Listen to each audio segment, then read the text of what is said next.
People cannot see, people cannot see now we can see. Right, play, play.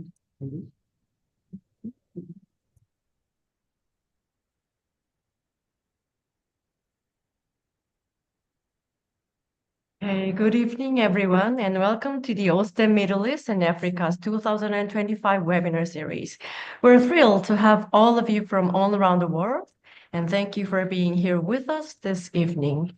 Today's webinar is titled Posterior Maxilla Evaluation and Treatment Options, and will be presented by Dr. Hatem Al Rashdan from Jordan.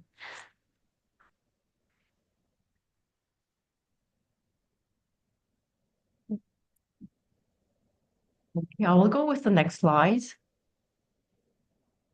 Okay, so Dr. Hatem is consultant oral and maxillofacial surgeon and implantologist at Al Rashdan Dental and Implant Center, and he's a part-time lecturer, Department of Oral Surgery, Jordan University of Science and Technology, member of Consultus Board, Faculty of Dentistry, Jordan University of Science and Technology, member of Permanent Office of Conferences, Jordan Dental Association, MSc, Jordan University of Science and Technology, Jordan Medical Council Board certification, and lastly, BDS, Jordan University of Science and Technology.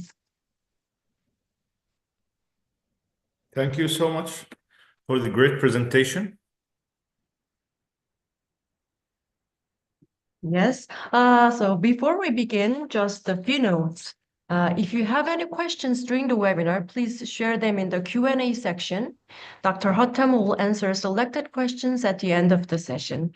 And at the end of the webinar, there will be a short survey. It only takes around 2 minutes, and we'd really appreciate your feedback to help us improve future sessions. So now, without further ado, let's welcome Dr. Hatem.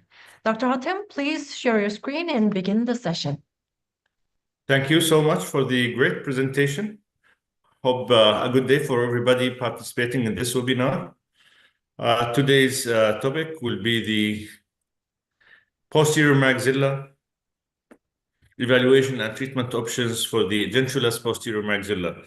I would like to thank Osstem Middle East for supporting this webinar. I will thank the great mentors in the faculty, and hopefully this seminar will be in a good level where all of you can get benefits and guidelines for your practice. Thank you again, everybody, and let's start with the seminar. The objectives of our seminar today is to identify and describe key anatomical structures in the posterior maxilla, to assess and classify bone quality, and to explain the different techniques for sinus augmentation and when to do, when not to do, and to compare and contrast different implant treatment options. And at the end, we have to develop a comprehensive treatment plan for our patients. Let's start with the anatomy of the maxilla. As all of you know, the maxilla is the bone in front of the base. Okay, it's part of the skull. It's connected to the zygomatic bone, to the nasal bone, to the ethmoidal bones, and sphenoidal bone internally. Okay, our topic today will discuss the part of the posterior maxilla. And the posterior maxilla is extending from the canine eminence to the tuberosity here. So we are dealing with this area, which is limited in the superior part of it with the zygomatic arch. So when we are talking about the posterior maxilla, we are talking about the premolar and molar region area. There's different views from the anatomical point of view for the maxilla. Here's the anterior view. We can see the infraorbital foramen where the infraorbital bundle come to give innervation and blood supply to the area. Okay, we have always to remember the presence of the zygomatic root, which is a dense bone superior to our region. Okay, also from the palatal view, from the medial view, we have to remember the presence of the incisive canal and the greater palatine artery and vessels. And the posterior view, we have to always remember the presence of the tuberosity, where it's very, very soft bone, and we have to avoid engaging in it. It's very important to evaluate our cases, especially for the blood supply. In cases after extraction of teeth, usually the posterior superior alveolar artery is coming more near to the alveolar ridge, and this to be taken in consideration in our procedures. Okay, here is a cross section showing the maxillary sinuses and its relation to the nasal sinus and relation to the orbital cavity. As we mentioned in earlier, the posterior superior alveolar artery is in the buccal aspect of the sinus wall, in the lateral sinus wall. Usually it's like 15 millimeter away from the alveolus of the bone when the teeth is there. But after extraction and bone resorption of the alveoli, it's like 10 millimeter away. And usually this side will be the site of lateral window approach. In most of the cases, this artery will be attached to the Schneiderian membrane, but in some cases we can see it intrabony. And if we drill without noticing this artery, we will get some bleeding and some complications. So please, always look in your CT and CBCT to localize the posterior superior alveolar artery. It's very important to see it. If it is in bone, and we have to do very meticulous bone drilling and preparation of our site, trying to dissect this artery and remove it safely without damaging any structures and causing any bleeding. Also, in our CT scans, we have to see what is happening in the sinus. As we see here, we can see the normal sinus. Here we see the pathological sinus. Here we can see multiple cystic lesions or polyposis. Here we can see pathological thickening of the sinus membrane. Every type of pathology, every thickening in the mucosa of the sinus will render our treatment plan, treatment options, and decisions. So always let's evaluate the sinus in a proper way. Also, a lot of cases we can see the mucoceles in the sinus, okay, and the very important thing to remember, the ostium, which is the opening between the sinus and the nasal cavity. We don't need any bone particles to come to this site and block this and to prevent the relation between the sinus and the nasal cavity, which is, if we block the ostium, we will cause a lot of problems regarding chronic sinusitis and failure later of our grafting material. Also, we have to think about how stretchable is the sinus membrane. And this depends on the pathologies of the sinus, on the size of the sinus, and the width of the sinus. Each of these topics will be discussed in details during our presentation. So let's start with the bone assessment. Most of the early literature in implant dentistry say that most of the failures came from the posterior maxilla, and this is due to poor quality of bone in the posterior maxilla. It's most likely D3 and D4 according to mesh classification. Okay, so we are dealing with a soft bone in an area where we have to get good primary stability for our implants. So keep in mind that we are dealing with D3 and D4 bone of the posterior maxilla. And we have to assess the area in a 3D type. So we are looking for the residual bone height, that's the space occupied by bone from the sinus floor to the ridge, okay, to the edge of the alveolus ridge. We have to see the sinus width, and we have to evaluate our membrane, our Schneiderian membrane. So in cases where we have like 6 millimeter of residual bone height, one of the good options to have it without complicating our treatment plans is short implant, okay? And nowadays, with a lot of literature discussing this issue, we can say that 6 millimeter or 5 millimeter implants will reduce the complication, and we will avoid the morbidities associated with the augmentation procedures. So in cases where we have like 6 millimeter of remaining bone height, 5 millimeter of bone remaining height, short implants is a good treatment options. Especially if we are considering to do bone grafting procedures with placing of membrane, so we will increase the treatment time, we will increase the treatment cost.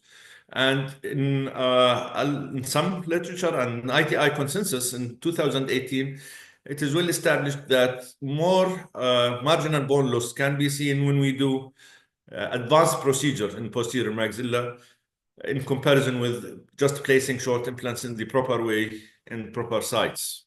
So less complicated procedures will give us better results. In cases when we have initial residual bone height less than 4 millimeter, this is reported to influence the success rates of implants.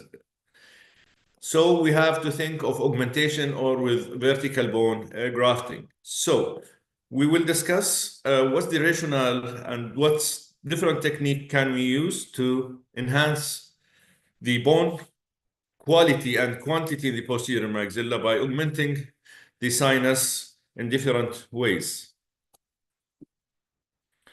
So we will start to evaluate our sinus and to choose what the ideal way of augmentation.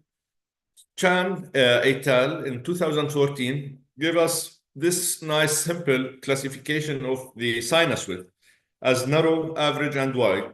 And this is based on the width of the sinus at 15 millimeter from the alveolar crest. And this is the proposed apical position of the implant, okay? Where the apex of the implant will end, it's like 15 millimeter from the alveolar crest. So we measure the width. If it's less than 14 millimeters, it's narrow. It's from 14 to 17 millimeters average. And if it's more than 17 millimeter, it's wide. So keep in consideration always that we have to see the width of the sinus, not only the available bone and how far we will in length elevate our membrane. As all of you know, surgically, the most common complication is the perforation during elevation, okay? And this is the perforation is increased, okay, if we have a narrow tapered shape. And that's why we usually start our lateral window osteotomy in the molar area, not in premolar area, because in the second premolar area, usually the sinus is narrow. The width of the sinus in the premolar area is less than 14 millimeter, and this may cause the perforation. So in the narrow tapered shape sinus, usually the perforation during elevation is increased. So please take care of this point. Okay, so in these CT scans, we can see different types and irregularities of the maxillary sinus. Here we can see the narrow tapered type. Here we can see the normal tapering of the sinus. Here we can see ovoid, and here in D, as I am putting my pointer, we can see a wide sinus. Also, we have to look about irregularities in the sinus, like bulging grooves of the molars, irregular sinus floor, and the presence of septa inside the sinus. Every thing of these things, septa, irregular floor, or bulging root, will increase the difficulty of raising our sinus floor, sinus membrane. So proper planning, proper examination of our CT will help to avoid complications and perforation. Okay. As we mentioned, the most common surgical complications to get perforation, and we have to get the intact Schneiderian membrane and keep it intact, because it's very crucial to maintain the post-operative osteogenic space, because in cases of perforation, we are losing the osteogenic space, okay, and this may lead to the particles of bone to migrate inside the sinus in different ways. So to keep the volume of our grafting material, to keep the osteogenic activity from the Schneiderian membrane, as osteocytes is available in the Schneiderian membrane, we have to keep it intact in all cases. If we perforated the Schneiderian membrane, what will happen? Most likely we'll get post-operative sinusitis. We will get infection in the bone graft because we lose our integrity around the sinus material, the graft material, sorry, and this will lead to the implant osseointegration failure later because we are opening the cavity between the sinus and the nasal cavity in these cases.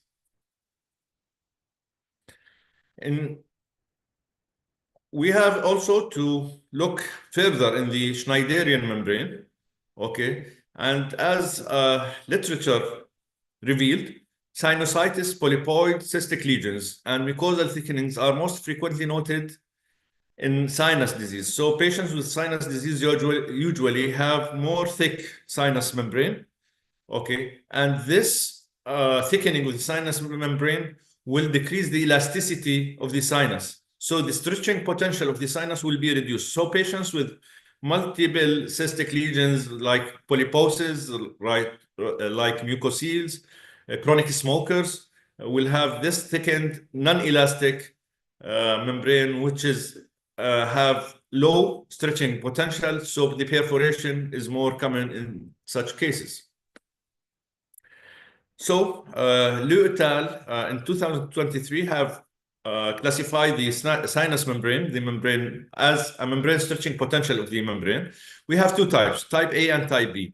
Type A is stretch favorable type, and type B is stretch unfavorable type. We can see type A in cases with healthy individuals, healthy sinus, non-smokers, and this is with normal thickness of the membrane with no pathologies, okay?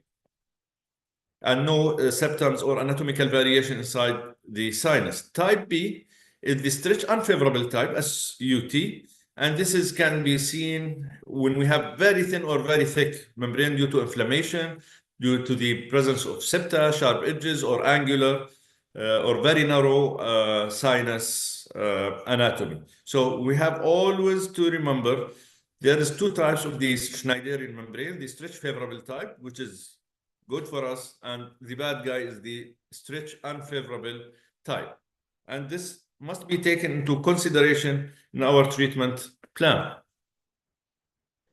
What treatment options we have in the posterior maxilla? As we discussed in the earlier slides, we discussed the bone, we discussed the sinus, we discuss the membrane. So now we have a comprehensive look at the area at the posterior maxilla, at the edentulous posterior maxilla.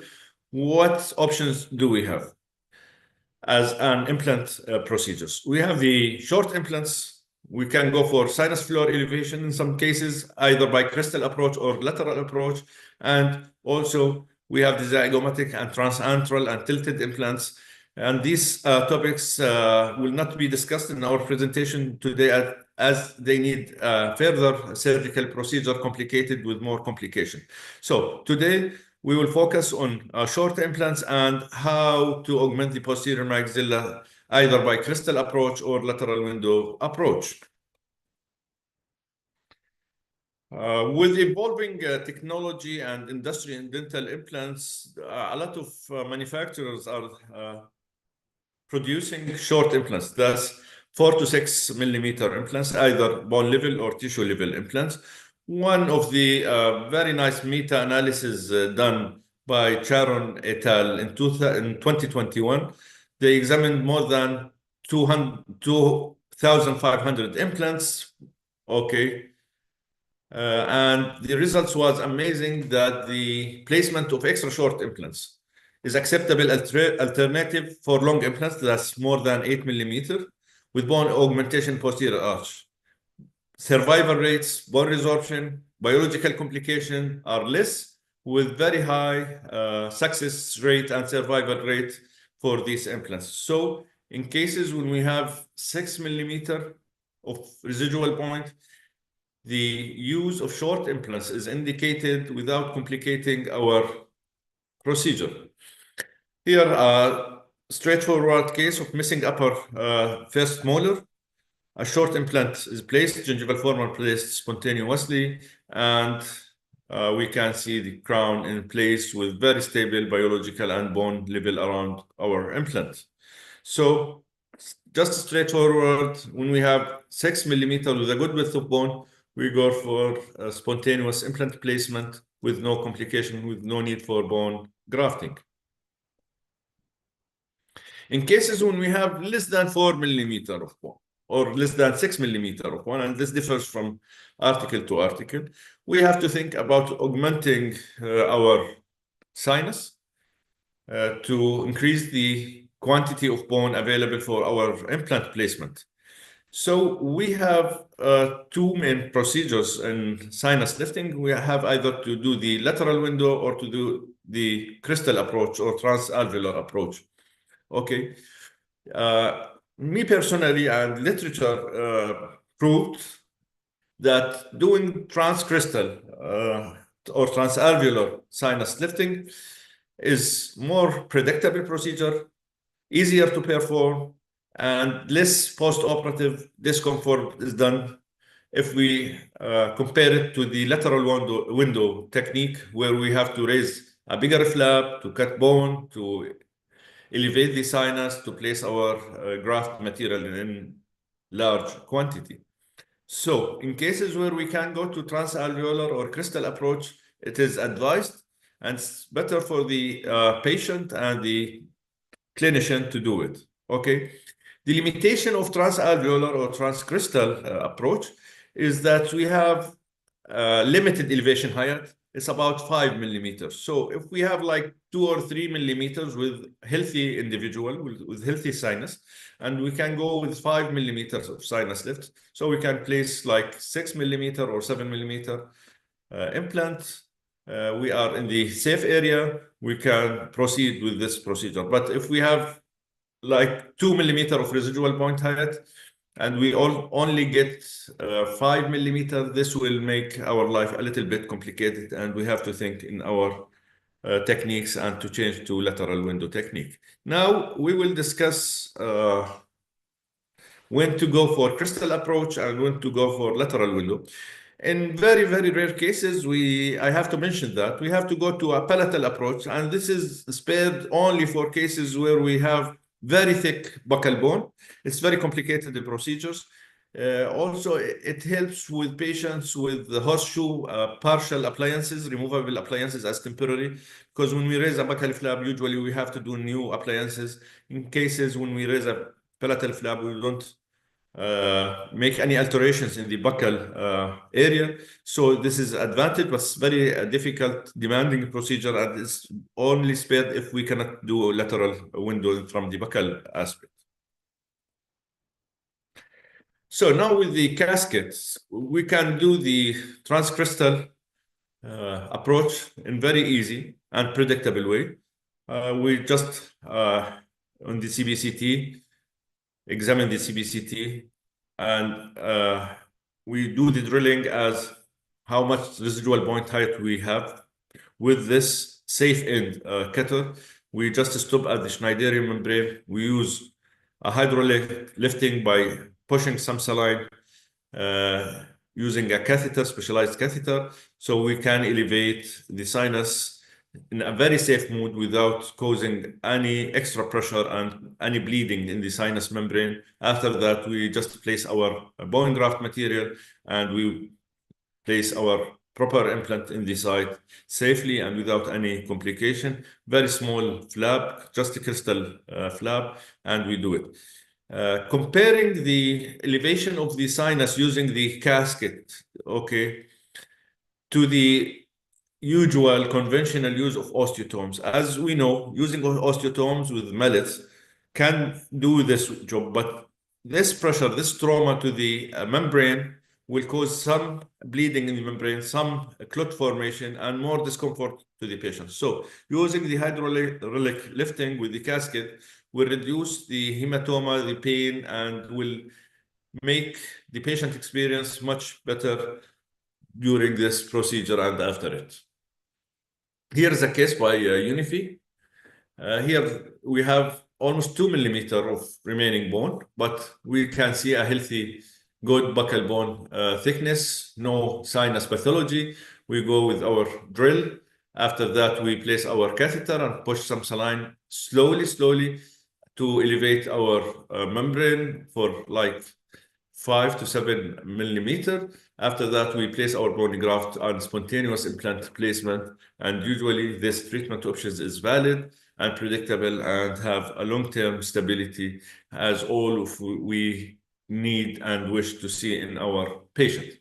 So it's very important to maintain the pressure of saline. If we lose the pressure of saline during the lifting, that may mean we have perforated the sinus. So just during the pushing, try to push back. If the saline came back, we are okay. If the saline didn't came back, most likely you have a small perforation. Still, we have to go with our procedure unless we are sure that we have get a big perforation. So now let's summarize the indication for the sinus floor elevation. The lateral window, as we discussed, we see the indications for the crystal approach or transalveolar approach. Now, in cases where we cannot go for the crystal approach, we have to think about the lateral window. Nowadays, personally in my practice, is almost very rare to do lateral approach with the new technology, and it's spared just for cases where we have less than 4 millimeters of residual point height in the alveolus, in cases with pathology of the sinus, in cases where the buccal bone is very thin, or we have septa in the sinus, which may compromise our crystal approach technique. So again and again, we have to spare the lateral window if we cannot do the crystal approach. Okay. Usually, this procedure, as all of you know and see in many lectures, it is done by opening a window just opposite to upper first molar or second molar area to raise our Schneiderian membrane using sinus elevators or by using piezoelectric tips nowadays. And piezoelectric, as all of you know, it is more safe and will avoid the perforations of the membrane. So we can use the piezoelectric tips to maintain safety during our procedure. Okay, after elevating the membrane, either by the casket or by the lateral window technique, the question which is usually asked in lectures and training courses, what's the perfect graft material to use in the sinus area? A lot of literature discussed this issue. What I can say that most graft substitutes are biocompatible, and there is no specific graft material or combination is superior for maxillary sinus augmentation. What I do in my practice is just to mix like 80% of xenograft with 20% of autogenous bone. This will reduce the need of opening big flaps to harvest autogenous bone from the patient. So the morbidity of the donor site to surgery sites will be reduced.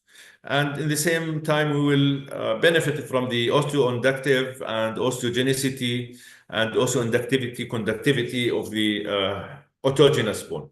So my recommendation is to make a mix, that's to say 80% xenograft with 20% autogenous graft. In such cases, we will obtain a good graft material, stable with least resorption rate.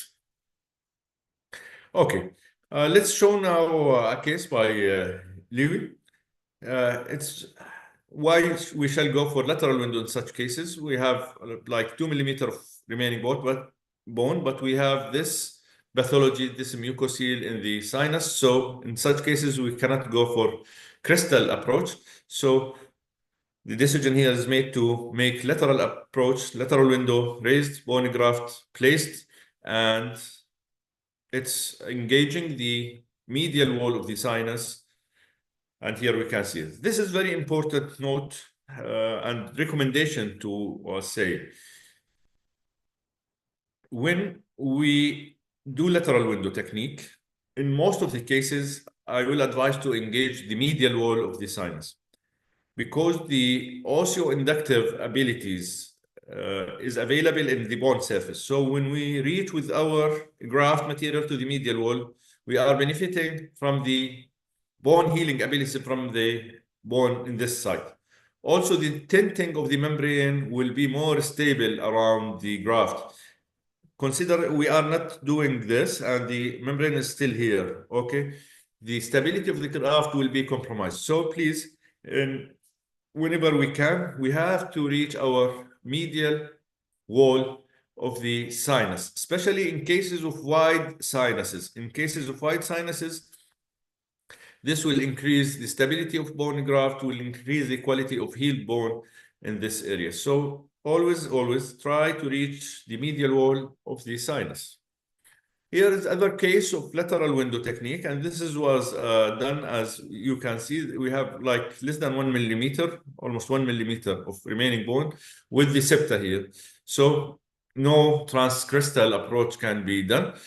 The option here is to go with a lateral window. We can see clearly the sinus membrane here. We placed graft material in like 10 millimeter of bone, so we can place 8 millimeter implants safely, and graft material placed with xenografting in such cases.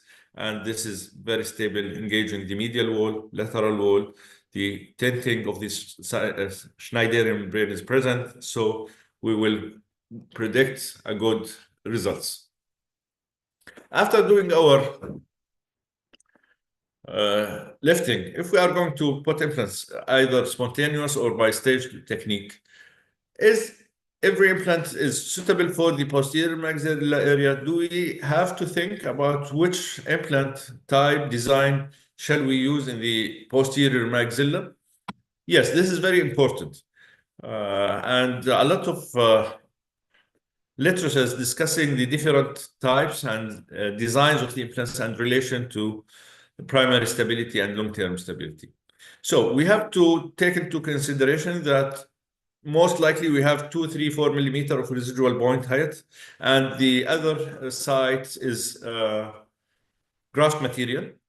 Even with the original bone of the alveolus, it's D3 or D4. So we have to get our stability from the crystal and middle part of the implant, not the apical part of the implant. And this is in the controversy of the implants in the anterior region, where usually after, especially in cases of immediate placement after extraction, we can see the space around the implant and the alveolar bone in central area or canine area, and the engagement is in the apical part. In cases of the posterior maxilla, the engagement must be in the crystal part and the medial part. And this is why we have to avoid the implants with micro threads in the crystal part, okay? Because this will not engage in a proper way and we will end with a poor primary stability. Also, we have to get a blunt apical part, not to perforate the sinus if we get into contact with the sinus membrane, but also we have to have some threads, aggressive threads a little bit in the apical part, just to enhance the placement of our implant. We have to look about the connection design, okay? That's to have a stable prosthetic rehabilitation over our implants and anti-rotational features and thickness of the implant. Because in the posterior area, thin implants may tend to fractures, and evidence shows that more fractures is in the posterior area with narrow neck implants, okay? We have to choose an implant with a platform switching, that's to place the implants like 0.5 to 1 millimeter below the crest of the ridge, just to have bone healing on the crest of the crystal part of the implant. So we have stable bone and stable soft tissue around the implant. And the implant diameter is very important factor in determining the size, because usually in the posterior area, it's indicated to use implants between 4 to 5.5 millimeter, maximum 6 millimeter in width. As literature said, the wider implant, the ultra-wide implants have more failure rates. The narrow implants have more fracture and mechanical and failure rate.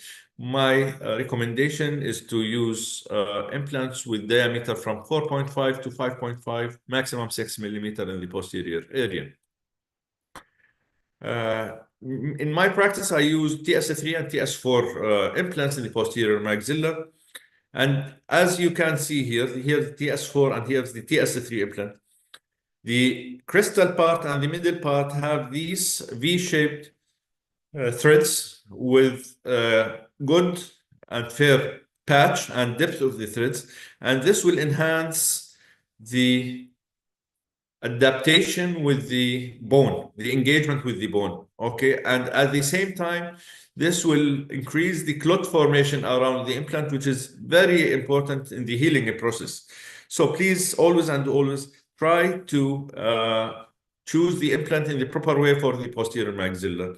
Okay, also these implants will give us the option of platform switching, as we can place narrower abutments and gingival forms, and the design is totally gone with the platform switching. So TS3 and TS4 implants is a perfect choice in the posterior maxilla, and is a predictable results can be seen in such cases.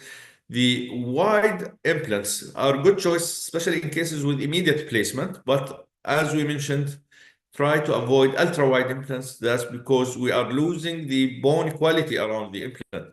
We need bone around implant to have stable, long-term, stable results and high survival rates. So again, we have to go for aggressive implants with V-shape threads to engage the middle and crystal part and avoid loosening and poor primary stability of our implants.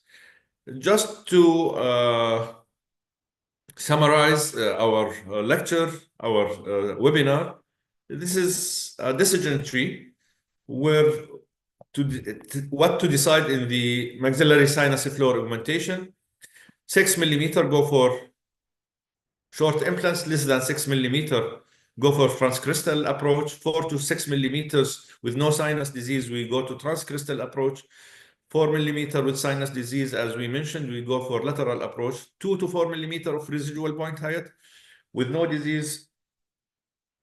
Okay, and with lateral wall with 2 millimeter wall, we go to transcrystal approach. And this is very important factor. We have to see how the thickness of the lateral wall is. When we have a good thick wall, this is very indicating to go to transcrystal approach. The very thin wall or is indicating for lateral approach. Okay, so if we have 2 to 4 millimeter again with a good lateral wall, 2 millimeter or more in thickness, we go to transcrystal. Very thin buccal bone, we go to lateral approach. If we have less than 2 millimeter, we have to remember the stretch favorable type and stretch unfavorable type of the Schneiderian membrane. If we have 2 millimeter with good membrane, with stretchable membrane, with stretch favorable type membrane, we go to transcrystal approach. If we have a thick membrane, non-stretchable, pathological sinus, we have to go to lateral approach. Okay, this is very important to remember in our decisions. Our recommendation in the last slides of our webinar, we have to do very thorough planning and examination of our patients, both clinically and radiographically. We have to look about our CT scans, CBCTs, etc. We have to invest in our tools and armamentarium to avoid aggressive procedures and to respect biology. Again, short implants is a good treatment choice if we have 6 millimeter of bone.